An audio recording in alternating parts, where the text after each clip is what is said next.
So hello friends, it's Waseem sir here और आज हम लोग सीखने वाले हैं SOM subject that is strength of material. तो सॉम सब्जेक्ट में आज हम लोग जो चैप्टर सीखने वाले हैं वो है स्ट्रेन एनर्जी, है ना। तो स्ट्रेन एनर्जी चैप्टर आज हम लोग सीखने वाले बहुत ही सिंपल सा चैप्टर है, मिनिमम फॉर्मूलेज है और वही हम लोग को रिपीट होता है। तो देखो अब जो नंबर ऑफ फॉर्मूलेज यहाँ पे हम लोग यूज करने वाले हैं वो मैंने यहाँ पे ऑलरेडी बोर्ड पे लिख के रखा हुआ है ना। तो यहाँ पे देखो बेसिकली 3 टाइप्स ऑफ जो लोड्स होते हैं। जैसे फर्स्ट है हमारा ग्रेजुअली अप्लाइड लोड, है ना। तो ग्रेजुअली अप्लाइड लोड के लिए स्ट्रेस का फॉर्मूला है हमारे पास, stress is equals to P by A where P is a load और A क्या रहता है, क्रॉस सेक्शनल एरिया।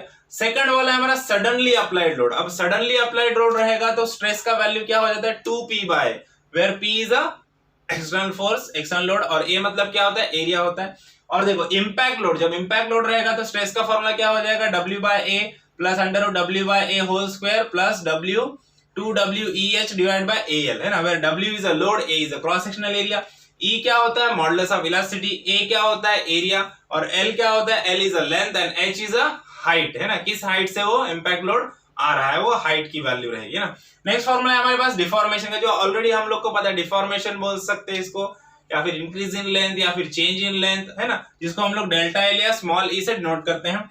उसका बेसिक फॉर्मूला होता है PL by E, बट यहाँ पे P by A is equal to क्या रहेगा, सिग्मा रहेगा, स्ट्रेस, है ना। तो स्ट्रेस की वैल्यू यहाँ से हम लोग को मिल जाती है, तो स्ट्रेस की वैल्यू डायरेक्टली पुट करेंगे तो सिग्मा L by E ये फॉर्मूला हम लोग को मिल जाता है ना। और नेक्स्ट होता है देखो स्ट्रेन एनर्जी, है ना। और स्ट्रेन एनर्जी को जनरली हम लोग U लेटर से नोट करते हैं। इसका फॉर्मूला है sigma square AL upon 2E, है ना। वेयर देखो एरिया इंटू लेंथ क्या होता है, ये वॉल्यूम होता है। तो यहाँ पे sigma square V by 2E ये भी फॉर्मूला हम लोग यूज कर सकते हैं ना। तो ये जो बेसिक फॉर्मूलेज है जो हम लोग को यहाँ पे चैप्टर में यूज करने वाले हम लोग, है ना। तो चलो बिना देरी किए हम लोग प्रॉब्लम की तरफ बढ़ते हैं, है ना। तो फर्स्ट प्रॉब्लम लिखेंगे हम लोग। तो प्रॉब्लम का स्टेटमेंट पहले हम लोग पढ़ लेते हैं। यहाँ पे देखो प्रॉब्लम का स्टेटमेंट क्या बोल रहे हैं, देखो steel bar of 50 into 50 mm in section, section मतलब 50 into 50 mm सेक्शन मतलब क्या है, ये क्रॉस सेक्शनल एरिया दिया है उसने, okay. And 3 metre length is subjected to an axial pull of 140 kilo newton, है ना। तो चलो साथ ही साथ गिवन डाटा भी लिख लेते हैं हम लोग। देखो सब में फर्स्ट क्रॉस सेक्शन कितना बोला है उसने, 50 into 50 मतलब एरिया दिया है यहाँ पे हम लोग को 50 into 50 स्क्वायर रॉड है, 50 into 50 विड्थ 50 थिकनेस भी 50, है ना। उसके बाद लेंथ कितना दिया है, लेंथ दिया है हम लोग को, लेंथ इज 3 मीटर, है ना। 3 मीटर इन लेंथ बोला है, इसको मीटर में रख दो। देन आगे देखो आगे क्या बोला है हम लोग को, subjected to axial pull of 140 kilo newton, है ना। तो P का वैल्यू दिया है axial pull 140 kilo newton, okay. Then देखो आगे पढ़ लेते हैं और क्या, calculate the strain energy stored in the bar, है ना। Also find the extension in the bar, मतलब क्या क्या निकालना है, एक तो स्ट्रेन एनर्जी निकालना है U और एक्सटेंशन डिफॉर्मेशन या चेंज इन लेंथ मतलब वही होता है डेल्टा L का वैल्यू भी निकालना है हम लोग को। और देखो आगे क्या बोला है, also find the extension of the bar, take capital E is equals to 200 GPa, है ना। तो कैपिटल E मतलब modulus of velocity, Young's modulus और मॉडुलस ऑफ वेलोसिटी कितना दिया हम लोग को, 200 GPa दिया है, ओके। तो अभी हम लोग को पता है सॉम सब्जेक्ट है, सॉम सब्जेक्ट में जितने भी हम लोग को लेंथ के वैल्यू मिलते हैं वो सारे के सारे हम लोग mm में रखते हैं, है ना। और जो भी फोर्सेस रहेंगे उसको हम लोग न्यूटन में रखते हैं ना। तो यहाँ पे सारे जो वैल्यू हम लोग को दिए उसको हम लोग को प्रॉपर यूनिट्स में कन्वर्ट कर लेना है ना। तो सबसे पहले 50 into 50 ये mm स्क्वायर है, क्रॉस सेक्शनल एरिया है ना। तो इसको कुछ कन्वर्ट करने की जरूरत नहीं। यहाँ पे देखो लेंथ 3 मीटर है तो इसको mm में कन्वर्ट कर लो, इंटू 10⁻³ कर सकते हो आप, या फिर आप क्या कर सकते हो उसको डायरेक्टली 3000 मल्टीप्लाई बाय 1000 करो तो 3000 mm हो जाएगा। 140 किलो न्यूटन है, इसको न्यूटन में कन्वर्ट कर दो, 140 into 10⁻³ न्यूटन, ओके। अब देखो 200 GPa है, तो GPa से हम लोग को किसमें जाना है, एमपीए। मैंने लास्ट चैप्टर में भी आपको बताया कि एमपीए मतलब क्या होता है, मेगा पास्कल, है ना। और mega pascal is equal to newton per mm square ही होता है, ओके। तो इसको हम लोग को मेगा पास्कल में लेके जाना है, mega pascal is equal to newton per mm square होता है ना। तो ये है गीगा पास्कल GPa, है ना। तो GPa से MPa में आने के लिए क्या करना पड़ेगा, इसको 10⁻³ से मल्टीप्लाई करना पड़ेगा। तो क्या हो जाएगा 200 into 10⁻³ MPa बोलो आप, या फिर न्यूटन पर mm स्क्वायर, दोनों भी यहाँ पे सेम रहेगा, ओके। समझ में आया। रिक्वायर्ड यूनिट में हम लोगों ने इसको कन्वर्ट कर लिया है ना।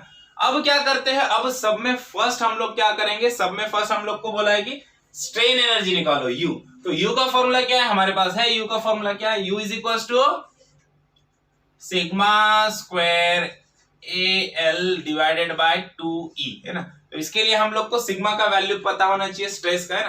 तो अभी प्रॉब्लम में हम लोग को ऐसा कुछ बोला है क्या, लोड इज सडनली अप्लाइड और इम्पैक्ट है, या फिर ऐसा कुछ हम लोग को बोला है क्या, नहीं बोला है ना। तो इसका मतलब कि ग्रेजुअली अप्लाइड लोड है, हमारा नॉर्मल वाला लोड है, एक्सियल पुल है ना। तो एक्सियल पुल है तो पुल ग्रेजुअली अप्लाइड होगा, है ना।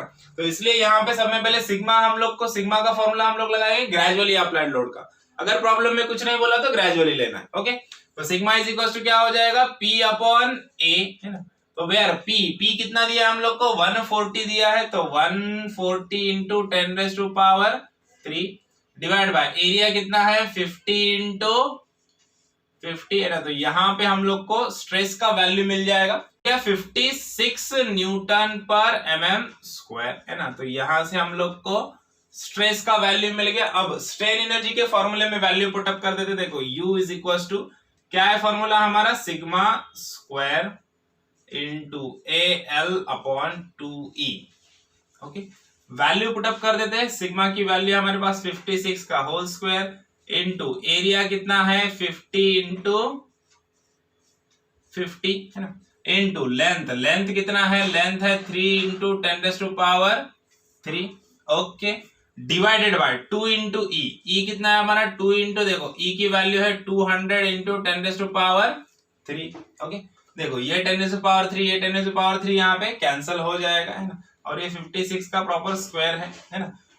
कैलकुलेशन प्रॉपरली कैलसी में पुट करना है, इधर एक ब्रैकेट इधर एक ब्रैकेट, नीचे वाले भी वैल्यूज अलग ब्रैकेट में पुट करो, है ना। तो आपका आंसर डायरेक्टली आपको अच्छे से मिल जाएगा। तो यहाँ पे हम लोग को ये कैलकुलेट करने के बाद हम लोग को U का वैल्यू मिल जाएगा, हम लोग को यहाँ पे 58,800 न्यूटन mm, है ना, न्यूटन mm। बट जनरली जो भी एनर्जी होता है वो जनरली हम लोग जूल्स में काउंट करते हैं ना। और जूल्स इज इक्वल टू क्या होता है, यहाँ मैं आपको बता देता हूँ, 1 joules is equal to 1 newton metre होता है। क्या होता है, न्यूटन मीटर होता है ना। अब ये न्यूटन mm में है, इसको न्यूटन मीटर में करना है तो क्या करना पड़ेगा, सिंपल, कुछ भी नहीं करना है हम लोग को।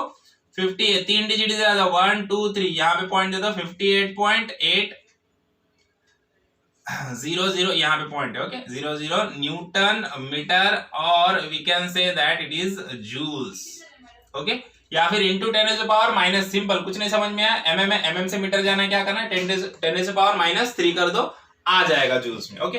अगर उसमें भी प्रॉब्लम है, जूल्स में नहीं, समझ में नहीं आ रहा है, तो सीधा यहाँ पे छोड़ दो, है ना, न्यूटन मीटर में लिख दो, वैल्यू छोड़ दो, है ना। अब लास्ट टर्म हम लोग को निकालना है, लास्ट वैल्यू क्या पूछा है हम लोग को बोला है कि डेल्टा एल डिफॉर्मेशन निकालना है। देखो delta L deformation is equal to क्या है फॉर्मूला, PL/E है, लेकिन सिग्मा हम लोग को ऑलरेडी हम लोगों ने निकाला है, तो यहाँ पे ये वाला फॉर्मूला यूज कर लेंगे हम लोग। क्या करेंगे, सिग्मा L/E, ओके। सारे के सारे वैल्यू यहाँ पे पुट कर देते हैं हम लोग। सिग्मा का वैल्यू कितना है 56 into L, length is 3 into 10⁻³ और E का वैल्यू है 200 इंटू 10⁻³ ओके।